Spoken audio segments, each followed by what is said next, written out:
Hi, welcome back to the Three Orcs channel. This is David, and today I want to talk about the Temple of Elemental Evil and the Elder Elemental God.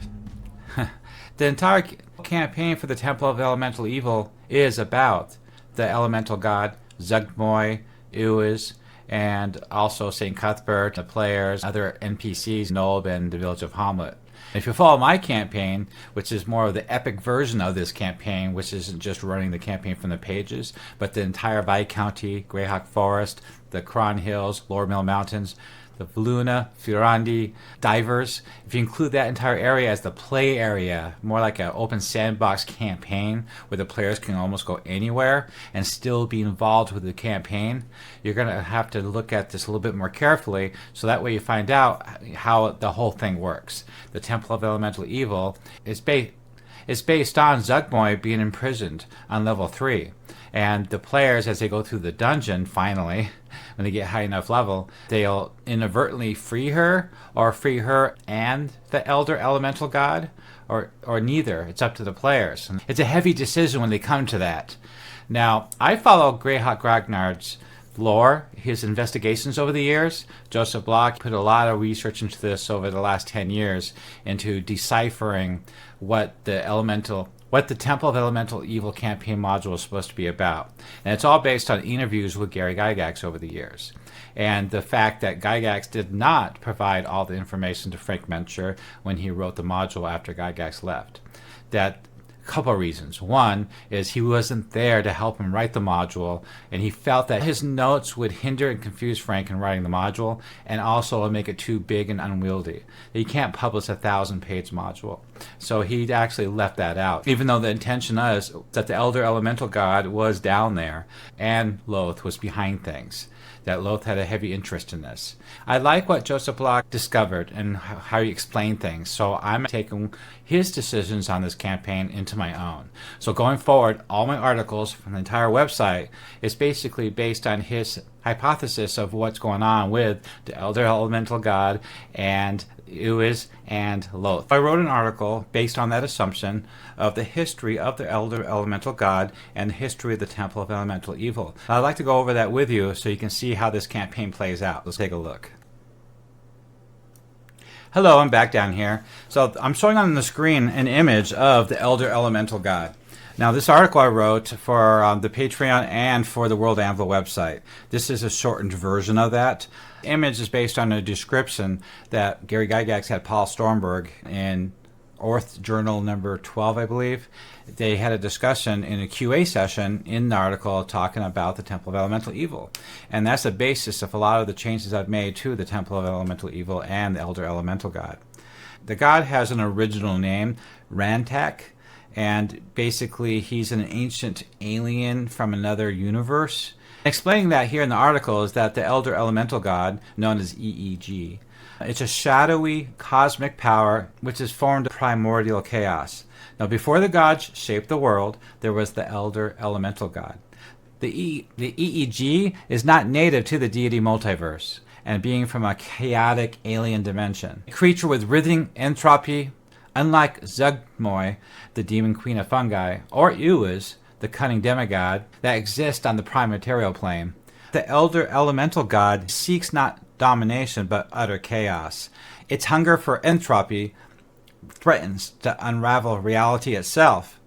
Now, the Temple of Elemental Evil, originally raised by Zugmoy to consolidate her influence, it became a nexus of competing agendas. Beneath the surface is a forgotten shrine of the Elder Elemental God. This is what's being added. Joe Block created the T5 module, which is beneath the Temple of Elemental Evil, which is the 5th level of the dungeon, which I'm incorporating into my campaign and my website for a Dungeon Master to use. The Shrine of the Elder Elemental God exerts its influence, while Zugmoy and Uis scheme for power. The EEG's dormant presence undermines their plans, subtly manipulating cultists and leaders towards chaos. This article is a quick review, and this touches on the role of the Drow and House Ellesherv. A particularly fascinating layer of this conflict lies in the involvement of the Drow. The betrayal of House Ellesherv, who abandoned the worship of Loth to embrace the Elemental God, ignited a cold civil war within the Vault of the Drow.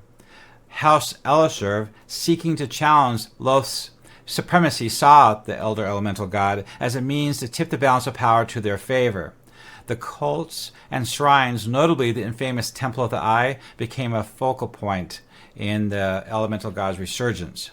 The Giant Series modules, the G1, G2, G3, where there's a shrine to the Elemental God, and they're quite active. But further on, I outlined that there's a 5th level of the Temple of Elemental Evil.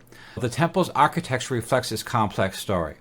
The surface shrine, a facade to mislead cultists and adventurers alike, adorned with elemental symbols, serves as a recruitment and indoctrination site, hiding the elemental god's influence. The first and second levels house the cults of the earth, air, fire, and water, where players are encountered devout priests and dangerous monsters, setting the stage for a conflict to come as they go deeper into the dungeon. The third level is Zuckmoy's domain. This level was once her throne room, and it's now her prison. Despite her confinement, her corrupting influence seeps into the surrounding chambers, creating this fungal nightmare. The fourth level, the Greater Temple, that's where Hedrick, the Supreme Commander, is, and Senshok, and the rest. That's the central command of the temple's organization. The Greater Temple is a place of sinister rituals and dark schemes, linking directly to the elemental nodes and the elemental god anomaly.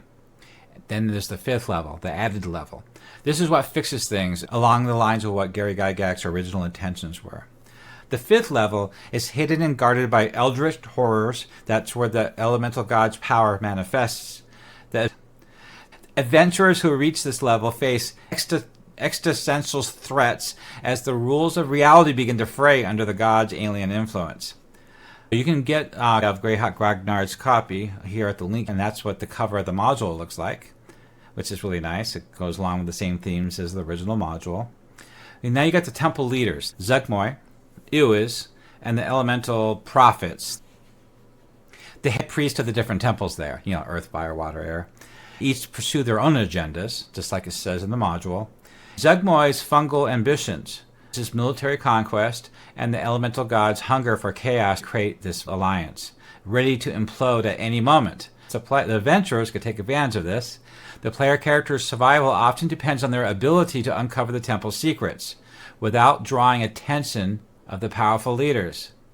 And that leads to me another video I'm going to make about that subject. Anonymity becomes the greatest protection, as the leader's immense power can crush even the most seasoned party. This whole thing brings the world of Greyhawk to life. The history of the Elder Elemental God and the Temple of Elemental Evil isn't just a backdrop. It's a living, breathing narrative that a Dungeon Master can use to immerse his players in the world of Greyhawk. And that's the intention of a great campaign. Side quests, NPC dialogues, detailed lore from my supplements add depth to each and every encounter, turning this temple into a dynamic, ever-changing setting. For those of you diving into this Verbobonk Campaign Guide 576 Common Year that I wrote, that's available for use publicly on the internet as part of the WotC fan content agreement that you can use at your campaign at your table.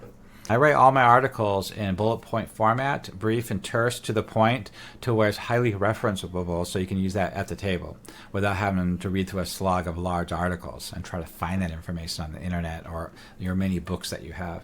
Basically, I provide resources, insights, artwork, maps, dialogue, descriptions of every NPCs, characters, shops, cities, towns, nobles, everything you can think of. It's all there. Now, this is to help you as a Dungeon Master to honor the legacy of Gary Gygax while creating unforgettable adventures. So here's the conclusion. You embrace the chaos. The Temple of Elemental Evil is more than just a dungeon. It's a class of gods, demons, mortals that challenge the adventurers to navigate a fine line between survival and heroism. By weaving an ancient history of the Elder Elemental God into the motivations of the leaders, the political intrigue, and the surrounding factions, Dungeon Masters can create a campaign that's both epic and deeply personal. You can find more tips, lore, and resources by going to the Verbobonk Campaign Guide 576 Common Year. You can just Google that. It'll pop right up. So, this is why I ask. Are you running the Temple of Elemental Evil in your campaign? Are you using the book or other supplemental materials? Are you using my materials online? Are you using the modules I sell in the Dungeon Masters Guild for the different villages in the area? Not just the village of Hamlet, but Shir Nob and Ostwerk. And I'm currently working on Nulb, which is a monumental task. It's taken me forever, but I'm plugging away at it every day, and I hope to get that out soon.